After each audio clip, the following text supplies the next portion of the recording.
It's wonderful to be in this space. I was in this space when it was a crawl space, when they were just thinking about doing something with it. You weren't literally crawling around through the basement, but you were ducking and hunching wherever you went.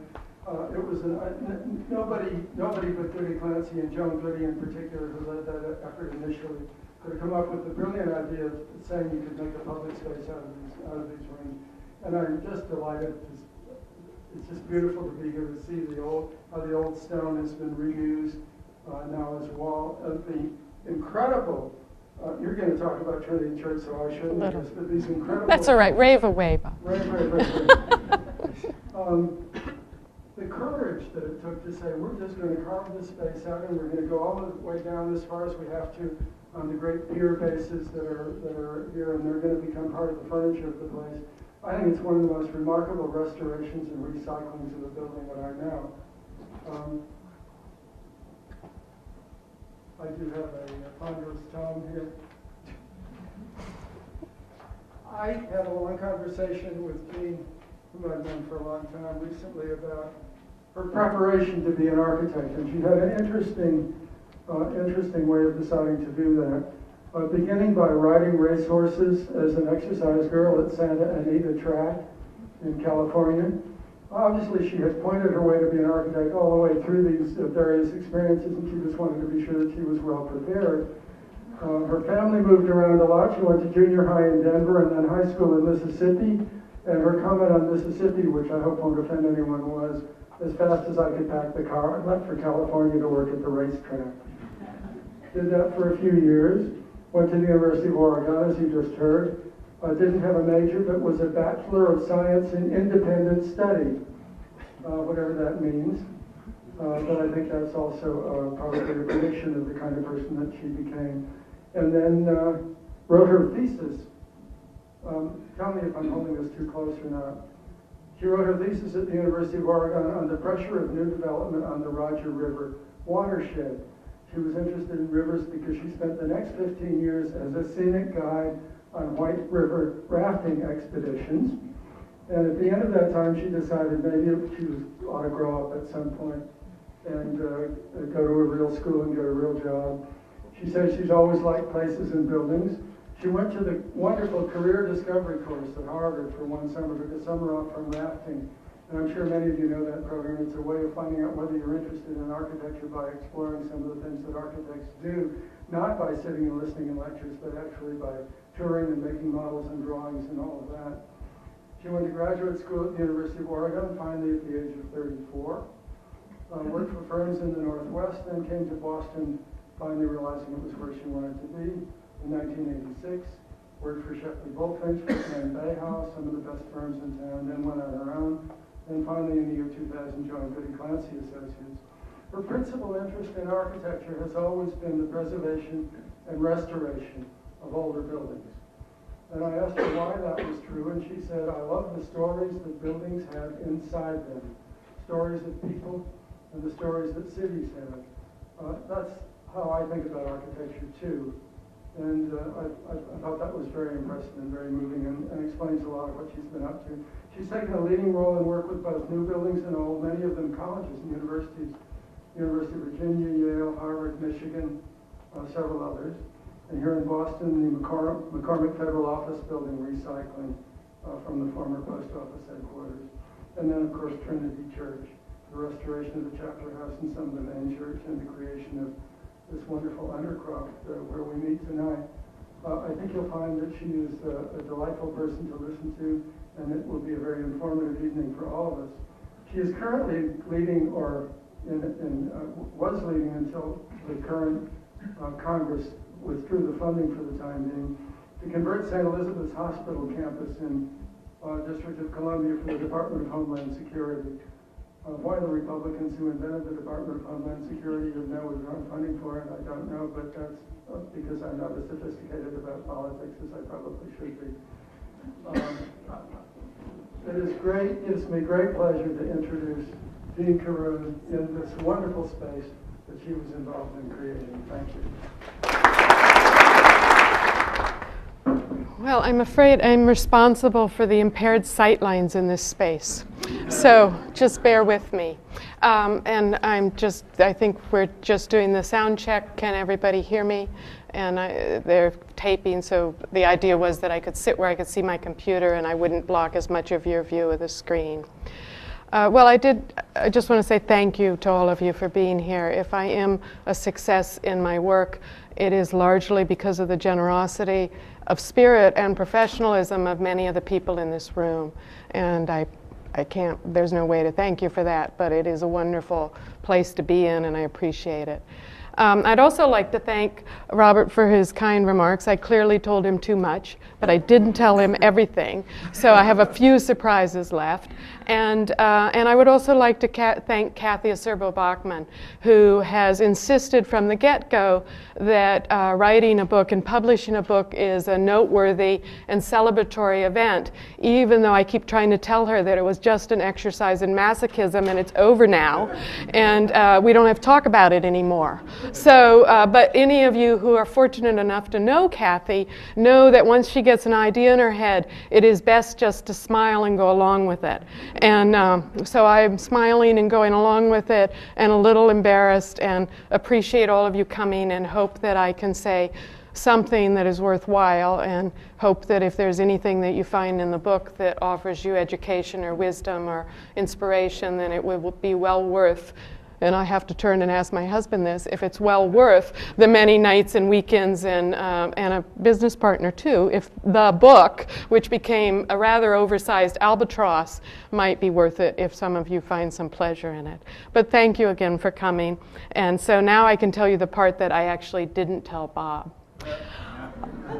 I really want to be a cowgirl.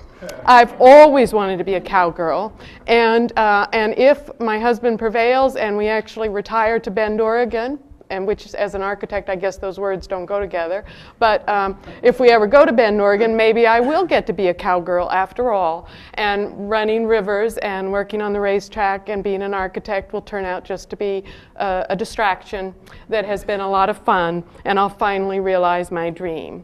So, but being a preservation architect has actually also been a lot of fun, and still is. It is, I would say, at least 10% of the time, I remember how incredibly lucky I am. And in the midst of being an architect and working and crises and all of the things that happen to make these things go, that's a fair amount. So I still get to be outside sometimes. I still get to be in wonderful spaces. I still get to take care of wonderful places that have wonderful stories, and I never get tired of that. I knew that the way to take care of the rivers that I also love was very much about taking care of what people are doing. This is the Rogue River that Robert mentioned. It is a small watershed in southwestern Oregon, a fairly self-contained watershed, one of the first 7 wild and scenic rivers in the United States, designated so in the 1970s.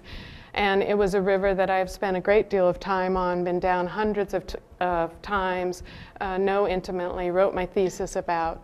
And this little tiny river has tremendous pressures on it because of us. It is influenced by the pesticides that roll off the orchards of the Center Valley. It's influenced by the dams that are for both irrigation and for power, which heat up the water and encourage different kinds of growth in the water and impact the fishing, which impacts the recreational fishing, which impacts the salmon runs and the steelhead runs, and impacts the wildlife along it. It is impacted by the number of people that want to go down it because it is a beautiful river for rafting and whitewater canoeing, and it is relatively forgiving, which is a good thing in a whitewater river. So this river, in order to be a beautiful place, in order to stay whole and intact, the only way I can protect this river is to really focus on what the 6.8 billion people on this planet are doing. And it's not a pretty picture. But you're going to hear Bill McKibben hopefully in 2 weeks, and trust me, I am a ray of sunshine compared to Bill McKibben.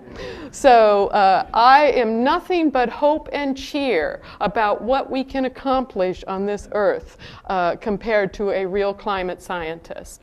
So it is important, though, if the one thing I would like you to hear tonight and really fully understand is that, or perhaps at least argue with, is I believe as my years proceed in this and as my so-called expertise loops me into more and more conversations and more ability to converse with other people who are focusing on the issues of sustainability. I believe that in many ways it is about our consumption, and it is about the way we choose to use our resources and what we do with them every day. And I heard a wonderful word today, actually. I was listening to Bjarke Ingels, is that the correct way to say it? He's the architect from, he's a Danish architect with the firm called BIG, and he was at Harvard this fall, and I happened to be watching something. I was looking for something and got distracted.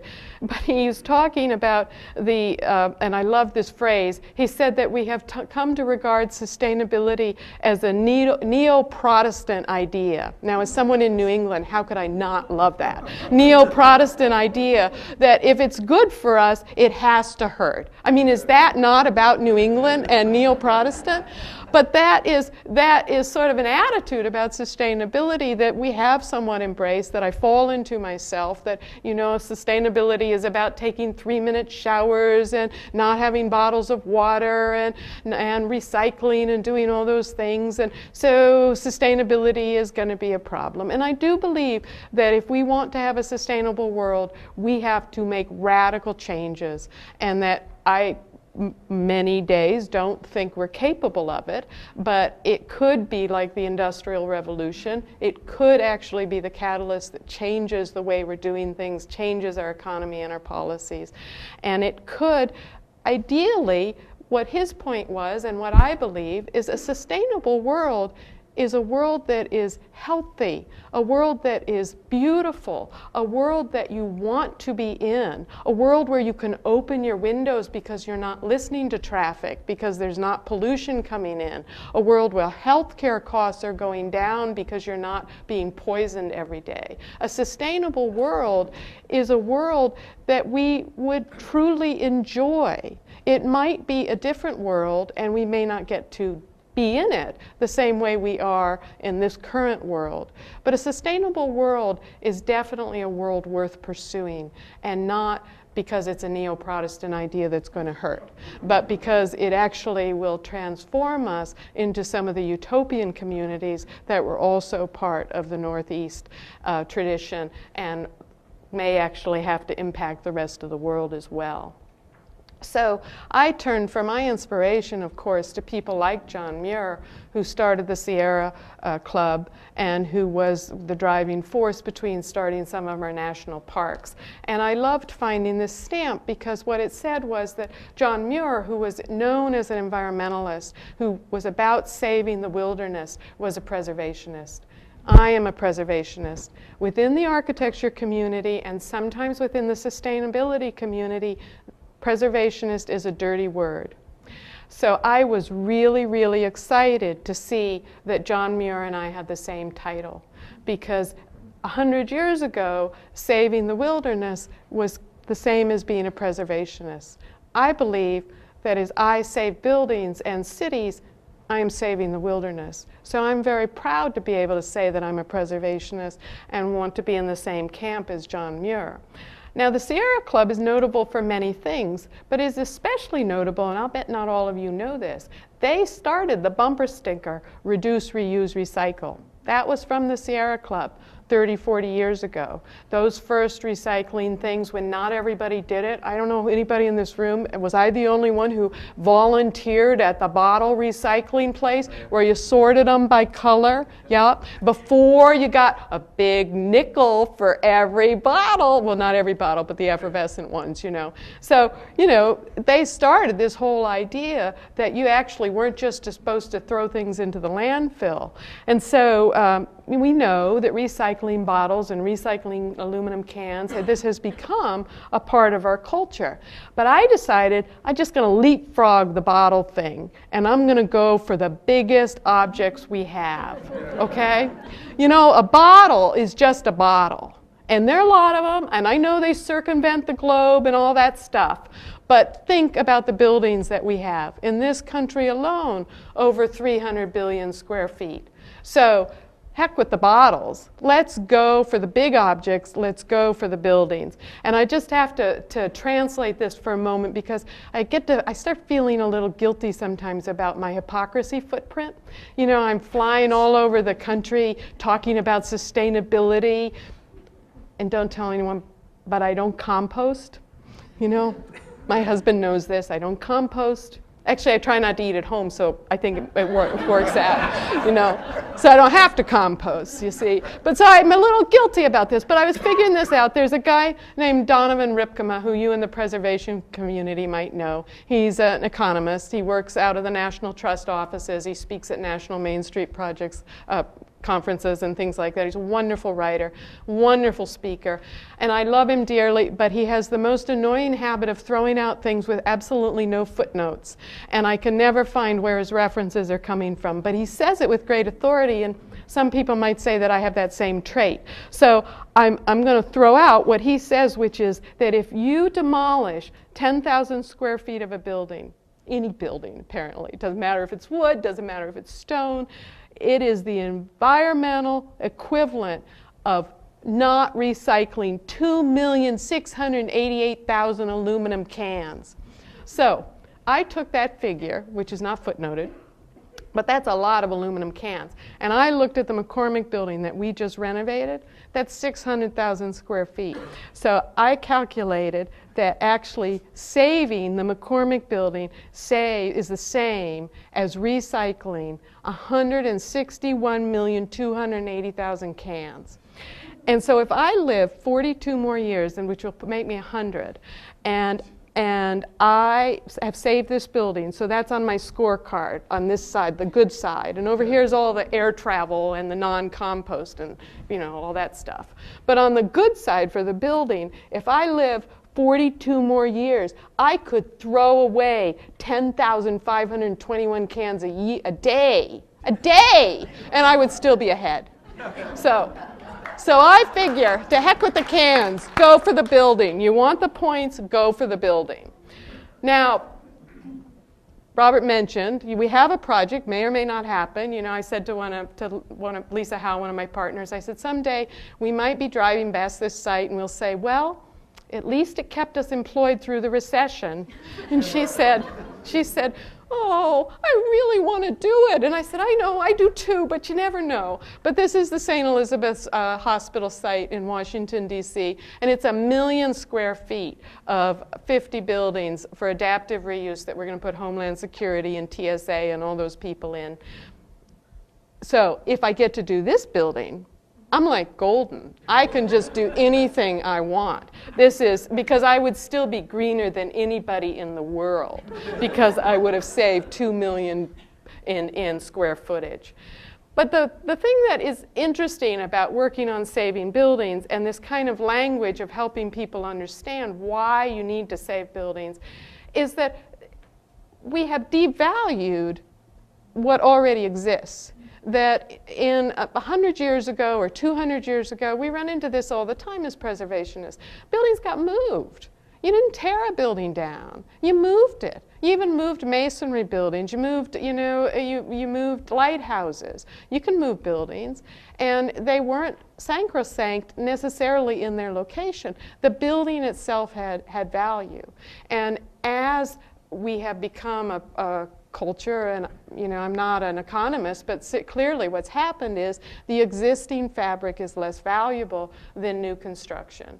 And new construction is often more, you can afford to do it. So we have devalued what already exists. We have devalued our biggest built handmade objects by saying that it's cheaper to take them down and build new. And that is not a sustainable strategy. So the policies are not supporting an attitude that encourages reuse of buildings. A little bit, historic tax credits, but that's a drop in the bucket. If we want to become a sustainable culture, we really have to start valuing what we have. We have to extend the service life of these buildings and really hold on to them. And I'm going to tell you why. This is my little piece of dire data. Just remember this when you're listening to Bill, because I'm just going to do 2 slides that are grim. But if you think about, this is something that the EPA released a year before last. And the EPA has actually, for a couple of years, been focusing on the idea that we needed to actually reduce our material use, reduce waste, but the best thing to actually do is to reduce the products at the beginning of the cycle that start the waste stream and just reduce the whole cycle. And they started looking at how we use resources in this country. And then we got the report, and actually I've been having a series of conferences with the EPA. This came out of their Chicago office, and they're actually having a conference. They've done one conference in Indiana, and they're doing another conference in Delaware in June about reduction of resource use. And but what you find is that looking at all of the resource use in this country, if you just identify the top uses, 49% of what we use natural raw resources for in this country goes into new construction. 49%. Now, that's sort of compounded by the fact that the United States is only 5% of the world population, and yet we actually use 30% of all natural resources that are tracked in the world. So we're already using 30% of the entire world's resources, and we're actually using 15% of that for new construction. Now, it isn't all buildings, so I'm not blamming on every hospital that's going up and every new college building. A lot of it's going in, some of it's going into infrastructure. But what's been happening over the years is that the amount of materials we're using to make a building or a piece of infrastructure is actually increasing. We're actually requiring more resources for each foot of building, for each piece we do, because we're outsourcing so many of the pieces. Things are coming from all over, and they all have a stream of production, of travel, of use. So the other sort of a stunning thing about this study was that if you look at what the #1 source of human toxicity is, it's new construction. And I think that for a moment I'm just going to refer to my notes because I'll not get this right. If the thing that is sort of really overwhelming about this is if new construction is actually more toxic, creates more of a toxic stream to humans than even electricity, which everybody in the room should just know is evil and we shouldn't have to talk about. But if new construction is actually creating more of a toxicity stream for humans, that's only the acknowledged toxins. As a preservationist, I've spent my life removing the miracle materials of previous generations that were going to solve the problem. Lead paint, PCBs, asbestos, now the newly banned fire retardants that have been mandated in California for 20 years. Are actually banned in Europe. So I'm very, very skeptical of miracle products, and I'm very skeptical that we actually are acknowledging all of the toxicity in our world. We only track, of the 100,000 synthetic chemicals in our products, and this comes from the EPA report, we only track a very small fraction of them. But that still results in the EPA knowing and tracking the release of 4 billion pounds of what they consider toxic chemicals in this country. So every object has an impact, and that impact, even if it's a green object, may not be a pretty thing. And so that's actually why I keep coming back to and keep getting more reinforcement in my own mind and my own practice for the more that we can extend the service life of things that already exist, the more that we can reduce the use of new products, create a culture of repair and maintenance, the more chance we have of actually slowing down this downward cycle that we're on of creating a toxic world. Just in case any of my friends that sell vinyl windows are here, I just wanted to point out that, but I consider the whole window conversation, which is rampant in preservation, to be a bit of a red herring. But it is in some ways also symbolic of a culture which believes that an old product is not a good product and should be replaced, even if replacing it means you're putting in a product that is known to have a shorter life cycle, known to last less time, and may indeed be toxic. So the window is, to me, it's not the issue of whether it's a better window or it's a more effective window. The issue is really that the window replacement furor is symbolic of how we are approaching the world, and we're trying to solve the problem in the same way that we created it, which doesn't make any sense to me. So how do we change perceptions? You know, old buildings are not all leaky. In fact, the tracking on commercial buildings is that buildings built before 1920 tend to have a much higher energy per square foot performance than buildings from that time on. Now that's in a commercial building, and that residential, it tends to be the opposite.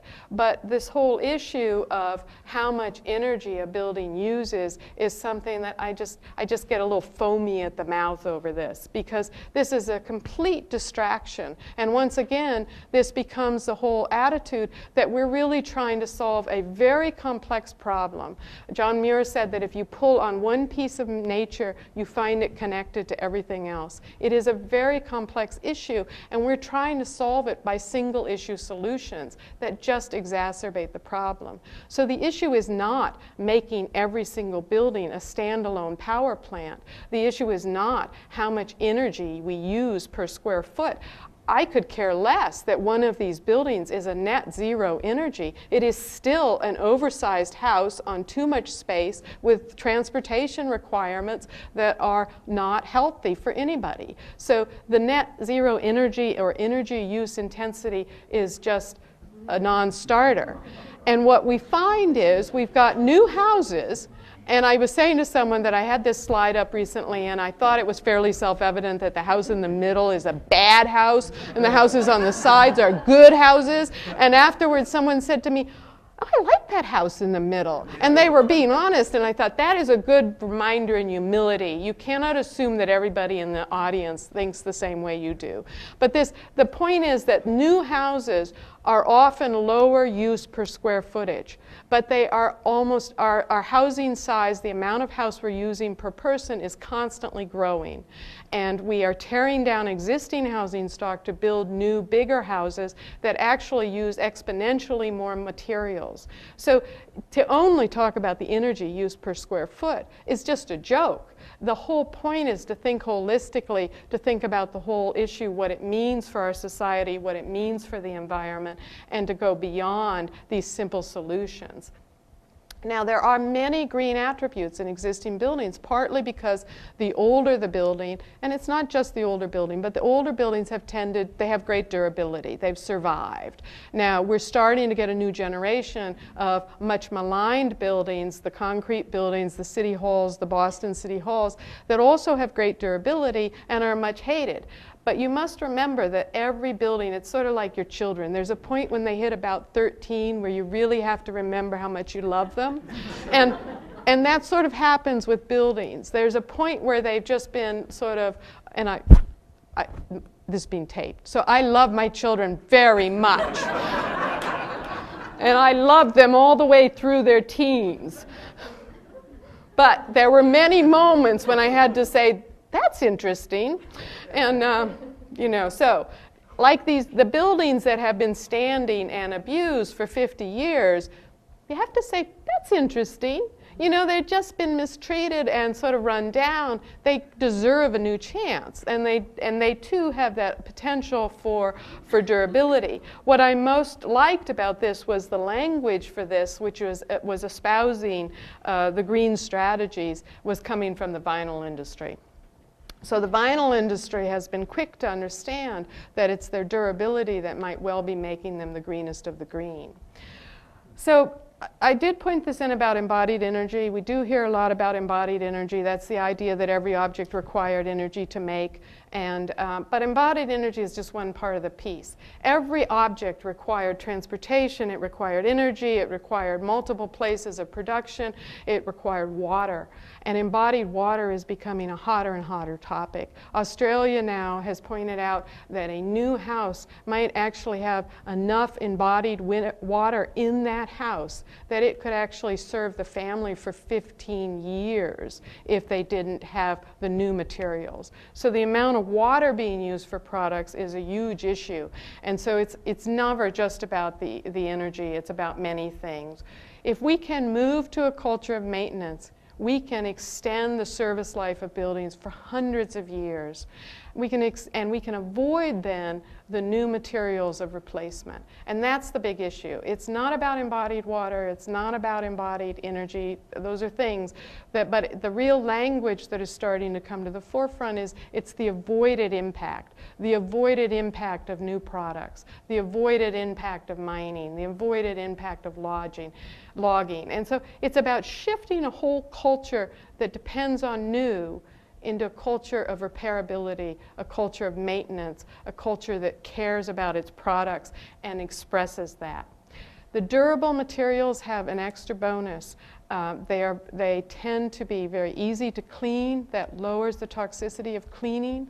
They tend to live a long time again, so they don't have to be replaced. The Air Mansion is, if you haven't been there, you should go to their lecture series. It is one of the great sleeper buildings of Boston. So please look it up online. They've got a Save America's Treasures grant and hopefully are finding some other funding sources. Every building has opportunities to be greener. And that's what we look for as designers. So we approach a project as an integrated team, and we brainstorm in the most off-the-wall way sometimes about what the opportunities are. And you have to remember that it's always trade-offs. Design is about balancing. It's about making decisions. It's about, you know, sort of this and that, and what are you going to accomplish. So you look at a building and you see what you could accomplish.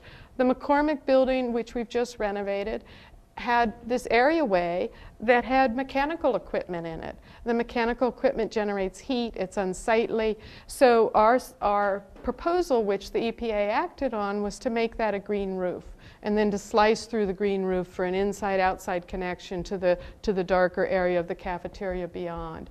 This has been a wonderful amenity. I think if Ken Thurber is here, you should get invited to his office because he's across the street at Leggett McCall, has a great view of this green roof. And he tells me that federal employees have more downtime than you would think. And not that, in case there are any here, I'm sorry. I'm sure they're reading their iPads out there. But the green roof has trade-offs. So the green roof is an amenity because it lowers the heat level, which consequently lowers the mechanical air intake that happens around here because it's not such a hot environment. And it's also now being proven that it is in generating birds and bees and all of that stuff. They've been tracking them in Chicago for a while. But the green roof has trade-offs. We had to take all that mechanical equipment and move it to the 16th floor roof. So we had to pump everything farther. So it had an energy impact. And that's part of the game in sustainability. There are no perfect rules here.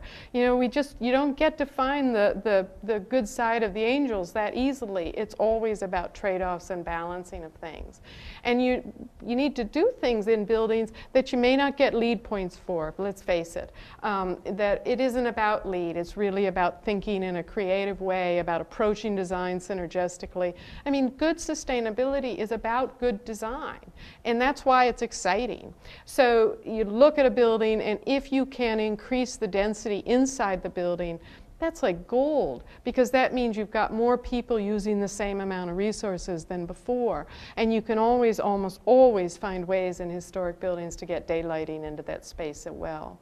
So preservationists get maligned a lot. You know, we are considered obstructionists. There are all kinds of articles about the conflict between preservation and sustainability, which is, you know, this is just a waste of time to talk about that. A sustainable world is a world that values what you have. A sustainable world is one that values existing materials and has a cycle of maintenance and repairs and creates the policies that support that, which is where we aren't at yet, because we're not paying full value. We're not paying for the environmental degradation of new materials, especially if they come from some place like China. So they are cheaper on a pure dollar basis. Doing something that's fast and dirty and has more environmental impact is most likely to be less expensive. That's what we have to change. And preservation, people who know how to take care of existing buildings know how to steward the world. And so it's a waste of time for us to get in a twist about this. And sustainability is, of course, not just about buildings. Sustainability is about a culture. It's about society. It's about economics. It's about politics. It's about a world in which we are all taken care of and have a certain level of equity.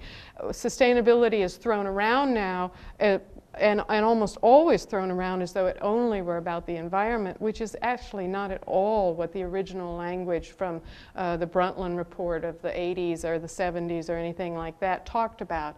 They used sustainability as a conversation of how to move towards a real world. Now, I couldn't be in this space and not talk briefly about the extraordinary project that Goody Clancy was part of from 2000 to 2005, and are just now actually issuing the drawings for the west face of the church with the hope, and all of you can please pull out your checkbooks. We want to finish that one last piece of work that was part of our work to get one piece of stained glass back in that stalled out right when the recession happened. But I've been very fortunate. I've worked on 5 H.H. Richardson buildings, and of course the greatest of these is Trinity Church, and a privilege beyond compare to even have been part of. Trinity is the 3rd building for this church. And it is, if you've seen the competition drawings, you know that that's why design review was started, and that's a good thing. And the final product is almost hard to describe the significance of it. I was privileged to listen to people like Keith Morgan and Jim O'Gorman talk about it while I was working on it. And basically, I became convinced that this building is the York Minster of Boston, which means that if we're good to it, we as a culture are good to it, it should be here 1,000 years from now.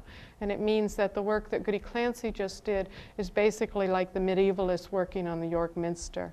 So our first rule as we approached this project was to do no harm. Our responsibility is to steward this building for the future generations. And we were lucky that we had a client that was so exceptional that they allowed us to do the research that made it possible to really think carefully about what we should be doing.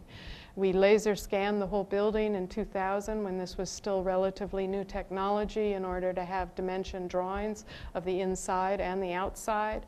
We used the laser scans to understand this is actually a laser scan image, not a photograph, so we could use it to check existing conditions. And this is what Robert referred to. This is the condition of this, not this space, but actually just a little farther over before we began work. We worked with the church very early on to determine what the most sustainable strategy was. And I say that because that sustainability was not just about the environment. In fact, I don't believe we ever discussed environmental sustainability in the project as such. We discussed the sustainability of maintaining this institution and keeping the Trinity Church healthy and whole and viable, so that they could not only continue their role in the community and the world, but they could also continue their role of taking care of the building. We discussed the sustainability measure of what it took to balance what the most important pieces of conservation were in such a significant building. And for the record, Trinity was not fully renovated. About half the renovation work that we identified was actually done. And so I'm going to end by reminding everyone that you never finish a renovation project, and this renovation project was not finished. The balance was thinking about what was good for the church, what was good for the building, and what was good for the heritage. And that's where we were. Taking care of the environment was just a given. Of course we were going to do that. We were going to reduce the impact of this building as much as we could in strategies that simplified the use of materials, used materials that were already here, collected rainwater, found new ways of using energy. We identified 5 phases with the church, and each phase was designed so that if fundraising wasn't successful, it could be stopped and they could go on. So that was part of the fun and the challenge. We were teamed with Shawmut Design and Construction, who were extraordinary. We had the most amazing building committee I've ever worked with, led by Tom Grape of Benchmark Design and Living, Assisted Living, and Kathy Bachman from, not to be confused with Kathy Acerbo-Bachman, Kathy Bachman, an attorney in town, and Sarah Wilcox, who now works for, I think, the Bank of America, and was at Trinity. We put in ground source heat pumps as a first gesture. This was thought of by Cosentini. The ground source heat pumps are closed loop systems. There's 6 of them around the church, 3 in the front, 3 on the sides. They're closed looped because of the efficiency of that, and also because we needed to seal the first 230 feet, or the top 230 feet from the back bay. There is a diagram here for people who want more information about it. Trust me, if you're hearing about ground source heat pumps from me, you're getting the Reader's Digest version. But they are extraordinary in the sense that they are outside of the historic fabric, which was important to us, and they are twice as deep, and they're about 8 inches with a core inside of them. They're about twice as deep as the Hancock Tower is tall. So if you're standing outside the church and looking at the Hancock Tower, that's how far down it's going. The drillers were from Texas, and because nothing we did at Trinity was easy, we asked them to do this during Lent. And it was you know, Boston, and it snowed, and this was new technology then. Now this is one of the fastest growing alternative energy sources in the country, but particularly for historic buildings. But nobody done it in Boston, and nobody done it in the Back Bay, and the drillers came up from Texas, and it was colorful. But they did it. And you know, the way these drills work is that you don't want to stop them, because that's a lack of efficiency. So you really try to drill for 18 hours if you can. And it was wild. And they were 10 feet away from the John Lafarge windows. But other than that, I was fine with it. Oh, and there was a water issue in the Back Bay, but other than that, it was great. Oh, and a little noise too. And waste that you had to deal with. And while we were doing this work around the perimeter of the church, we also actually, I had identified through historic records that there had been a leak in the water mains that had drained the groundwater, particularly at this end of the church. And so even though there are 4,000 piles underneath the building, wood piles, and even though there's a lot of redundancy in the structural system and no obvious sign of distress, we knew that there was deterioration in this area. And so the church decided to replace the tops of the wood piles underneath this chancel.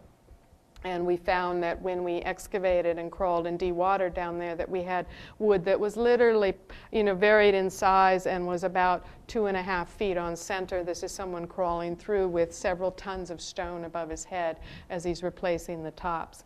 And we excavated underneath, in front of the west porch, and actually around the back somewhat, because we set up dry wells to collect rainwater.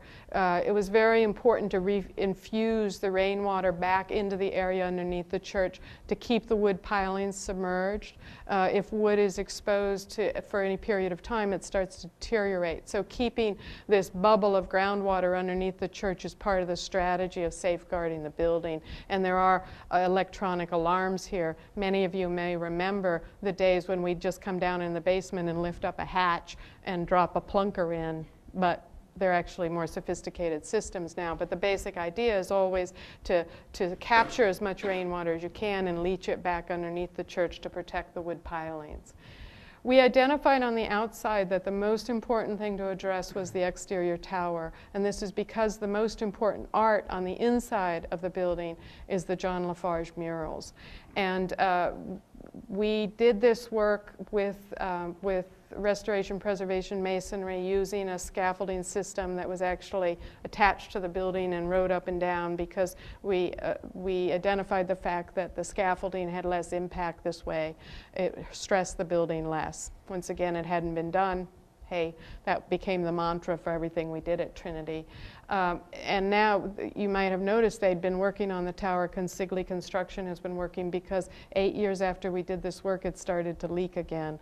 It was some comfort to me that they didn't have much more success than we did in figuring out where the water was coming from. But we only worked on the tower, and in doing so, managed to address many of the issues that were happening there. My partner, Lisa Howe, took this picture from the top. Looking down, you can see how constricted the site is. She went up a ladder that I'm sure OSHA would really not want to know she'd gone up, and looked out of the top hatch and down. This is what the basement looked like when we started, and you could see we were immediately, the master plan for the church actually showed drywall everywhere, including around the footings. I mean, how could you walk into this space and not be in love with the foundations? This whole church is about the tower, and to see the feet of this tower right here next to you, to be able to reach out and touch the 4 different kinds of granite that come from all over New England, how could you not love that? So we very early on proposed a different scheme that gave us more space and openness and kept a simplicity about it that has had pretty good durability. The church is pretty heavily used. There are teen groups in here every summer. This was finished in 2004, and it's holding up pretty well. I think Karen Jarrett, the extraordinary facilities manager, would dearly have loved a different carpet, but she came onto the project too late. Sorry, you know, she'll get to replace it at some point, I know, and we can negotiate then. So, and all that dirt that had been moved in from Needham to make the back bay got moved out again, and because it had fly ash in it, it had to go to New Hampshire. Sorry, but that's part of the stuff. And of course, the real fun and the most extraordinary moment in my life, moments in my life, was actually scaffolding the tower and being able to go up and work or see the John Lafarge murals. And John Franco Pocabene, who was the lead conservator for this work and who is at the Gardner Museum, is here tonight. John Franco, wave your hand, because I'm sure people will want to talk to you. Yes. And John Franco also did the Sargent murals, so the city of Boston owes him a lot as someone who has safeguarded our heritage. Now, getting up inside the tower, and John Canning Studios did the decorative work, and seeing this work was actually what was most interesting for me. Is I'm a preservation architect, and because of the stature of the buildings that I've been lucky enough to work on, I'm usually following in the footsteps of genius. And frankly, I'm pretty happy following in the footsteps of genius. It's pretty fun. And the tower had been repainted in the 1950s, and not such a good match, but we had new technologies, new ability to really examine it, look and figure out what the original colors were. And so to take the sort of not quite right tower that was there and move it from what's on the left side to the right side, I can't tell you how stunning it was.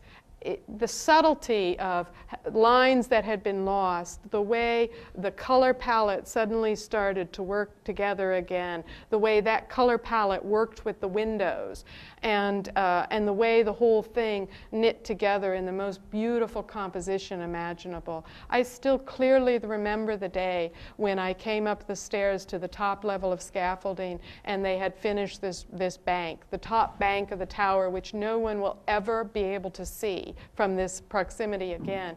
And it was extraordinary. in its transformation of what it was. And I'm telling you that because I'm leading up to the fact that we only did the tower. And I want in my lifetime to see that transformation happen on the rest of the church, because the colors on the rest of the church have been lost too.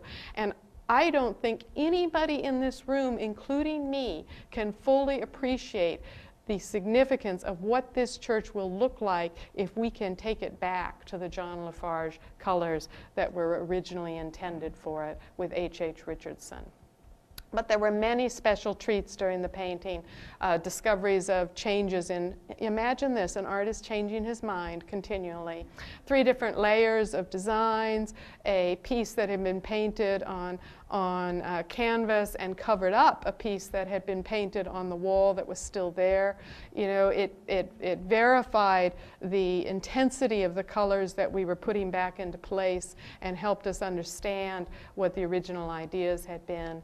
The team found a time capsule from the 1950s restoration, which was certainly one of the most compelling moments in the whole project. It was gripping. The capsule, the letter from the team in the 1950s said that Sputnik had just flown over the church, and they hoped that the people that found this no longer had to worry about missile warfare. Well, the people that found this had just been through 9/11. So we were not quite there with the no missile warfare, but we wrote back a letter that we left for the next generation that said, no, we hadn't quite conquered the missile warfare thing, but a lot of change had happened in the 50 years since this team, which was a white male team that included H.H. Richardson's, no offense to all you white males, it was just happened to be sort of homogenous, you know, that everybody that had worked on it in the 1950s was white male. But we were a very diverse group. We came from different ethnic backgrounds, we had different lifestyle choices, we had different heritage, and that's who was working on the church now. And that was a major change in 50 years. So we weren't so good on the missile thing, but we were pretty proud of the other changes. Now this is the piece that we hope is going back in, the Christ in Majesty window. It's been restored. And Serpentino Studios, who did not do this window but did the New Jerusalem window and the Uno and some of the other really amazing windows, is also here, Roberto Rosso.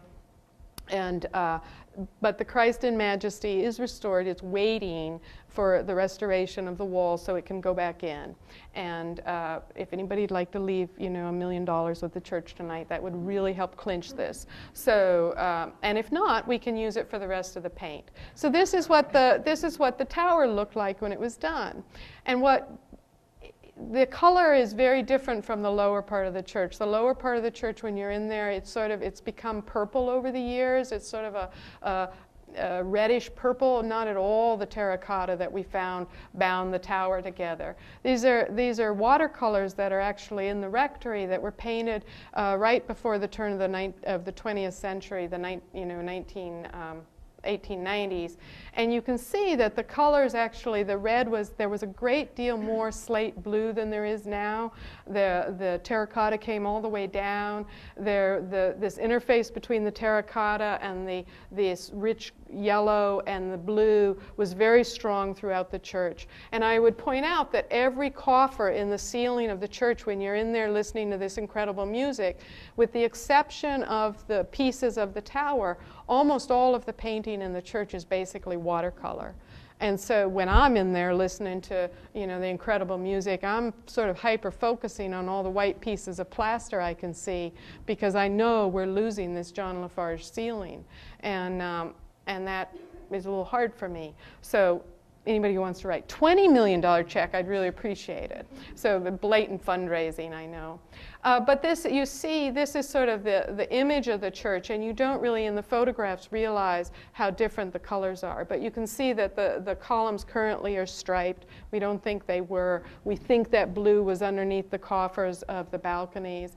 We think there was just a different feel. And of course, the chancel that is in here now is the McGuinness and Walsh chancel from the 1930s. It's not the John Lafarge chancel.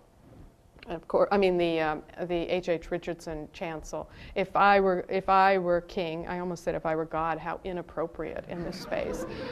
If I were king, I would put the H.H. Richardson chancel back, but the preservation guidelines that we wrote for the church that relied on international standards said that part of what the church has to understand is you have to respect all of the brilliance people that have been here, not just the original ones. This is not, Americans are far too willing to freeze a building in time, and you can't.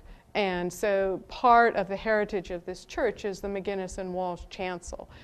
I must admit that when I'm in the church, and because I have the luxury of knowing the church and being part of the team, I go stand on the steps where Phillips Brooks would have spoken from, and I turn my back to the chancel.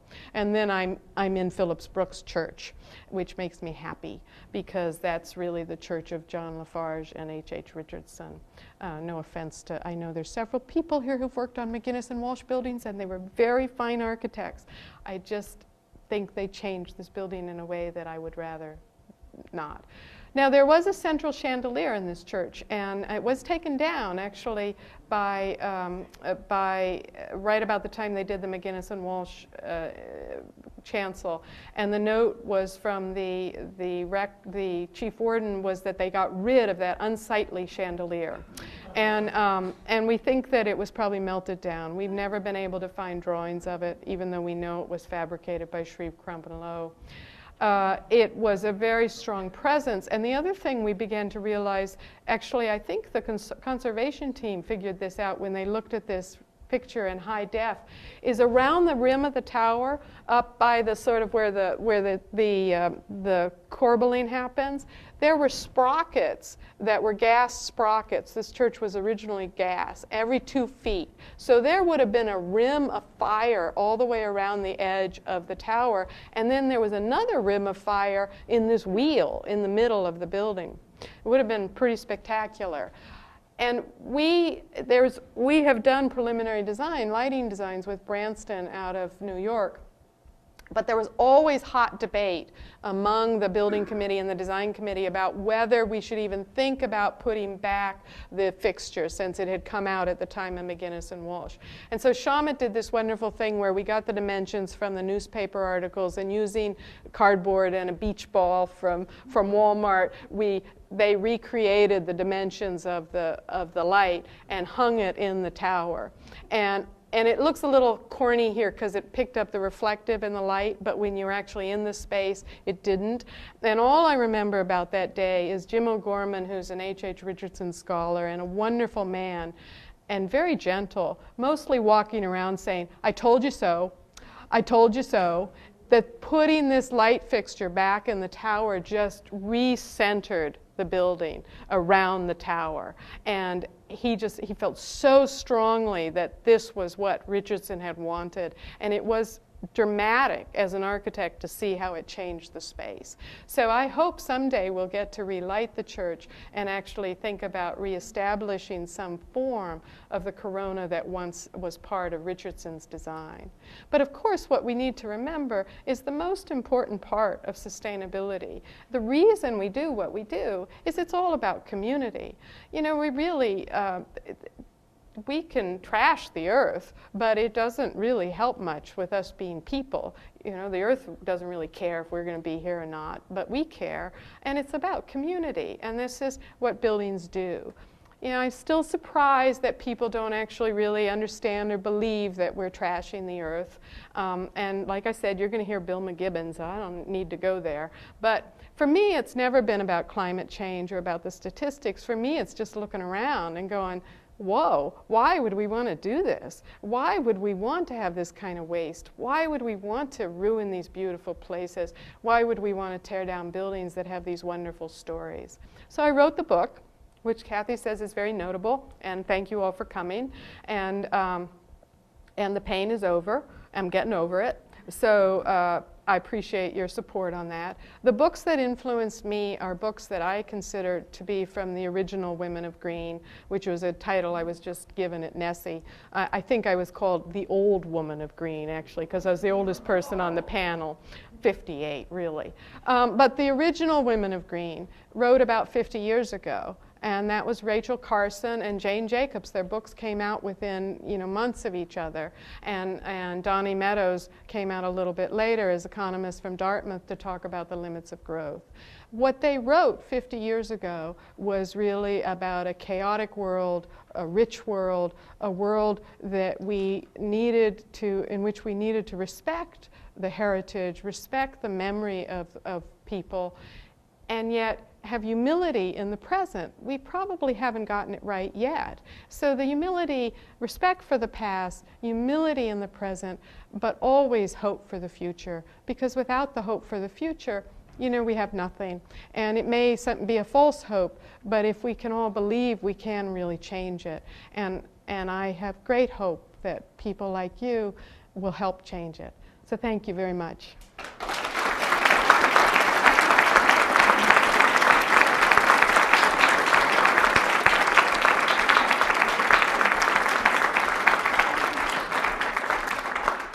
I have to say I went longer than I told Kathy I would, but I'm actually sort of blaming it on Kathy because she wanted me to add things to the PowerPoint right before the event.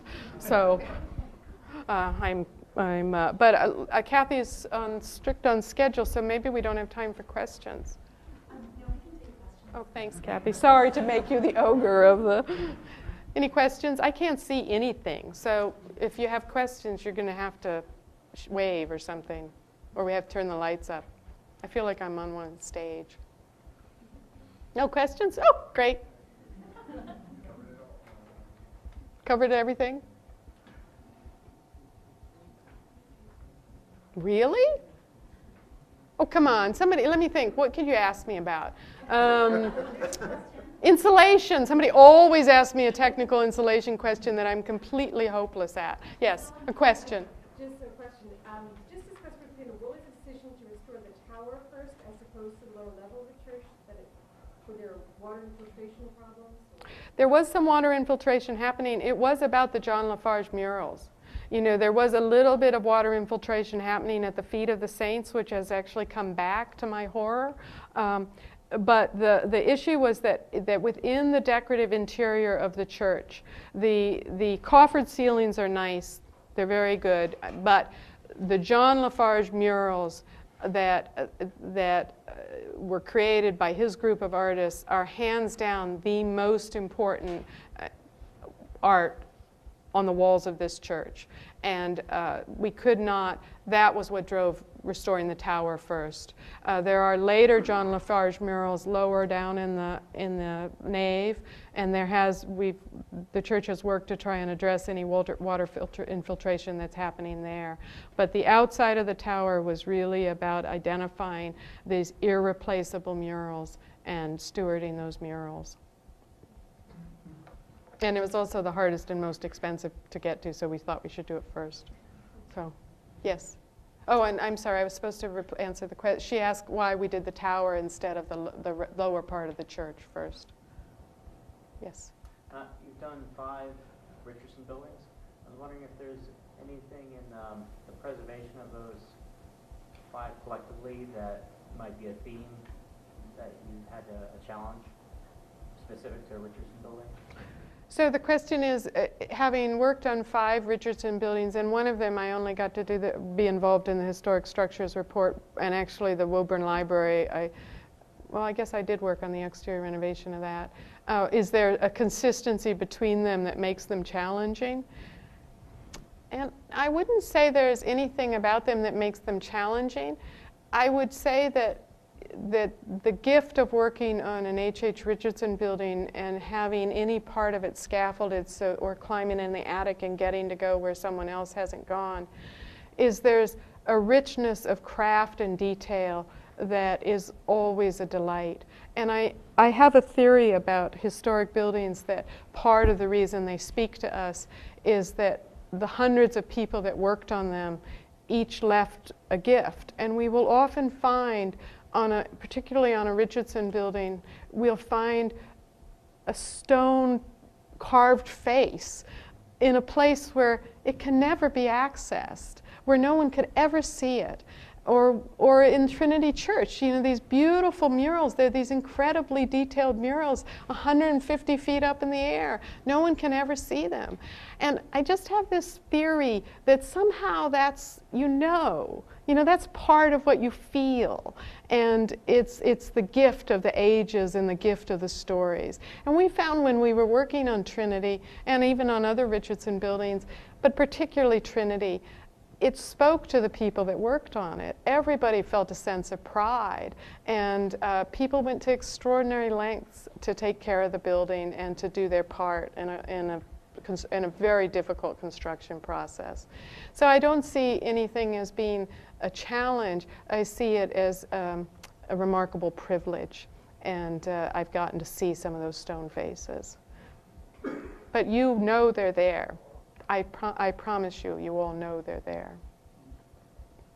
Yes? Did the construction of the John Hancock Tower have an impact on the building, the Trinity Church? It did. It was before my time, and those files were closed to us after the insurance settlement. But as I understand it, in many of the conversations that I had over the course of time, I believe what failed was a slurry wall when they were constructing the Hancock, and when that slurry wall failed, there was a failure of the south side of the building that caused a separation along the south side. And so that had been addressed in some form of repairs before we started work on the building. If you have an opportunity to sell your book right now, Ooh. and, I was wondering what's in I think I get about a nickel each. Well, to do a promotion, let's say. Yeah. Well, so a number of trees were cut down to make this book. I know.